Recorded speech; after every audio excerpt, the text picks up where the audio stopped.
Cricket তারকারা পরিবারের সঙ্গে ঈদ করার সুযোগ কমই পান। বেশিরভাগ সময়ে থাকতে হয় বিদেশ বিভুঁইয়ে। 2019 বিশ্বকাপে লন্ডনে ঈদ উদযাপন করতে হয়েছিল বাংলাদেশ দলকে।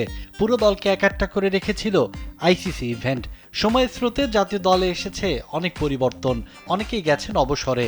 নড়াইলের বাড়িতে সবসময় ঈদ করা মাশরাফি বিন মুর্তজা এবার ঈদ করবেন ঢাকায়, বাবা মা স্ত্রী সন্তানদের সঙ্গে নিয়ে।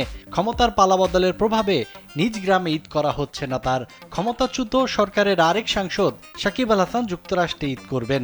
দেশে থাকলে মাগুরাতেই বাবা মায়ের সঙ্গে ঈদ করতেন টাইগার অলরাউন্ডার। তামিম ইকবালের ঈদটা এবার অন্যরকম। হার্ট অ্যাটাকের পর মৃত্যুর মুখ থেকে ফেরা সাবেক টাইগার ওপেনার ঢাকার বাসাতেই ঈদ করবেন। যাওয়া হচ্ছে না চট্টগ্রামের নিজ বাড়িতে। মুশফিক মাহমুদুল্লাহ ঈদ করবেন যার যার গ্রামের বাড়িতেই। মেহেদী হাসান মিরাজ ঈদ করবেন খুলনার খালিশপুরে।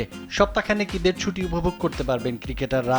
5 এপ্রিল থেকে মাঠের প্রস্তুতিতে নামবেন তারা। ঈদ বিরতির পর 6 এপ্রিল ফের শুরু হবে ঢাকা প্রিমিয়ার লিগ।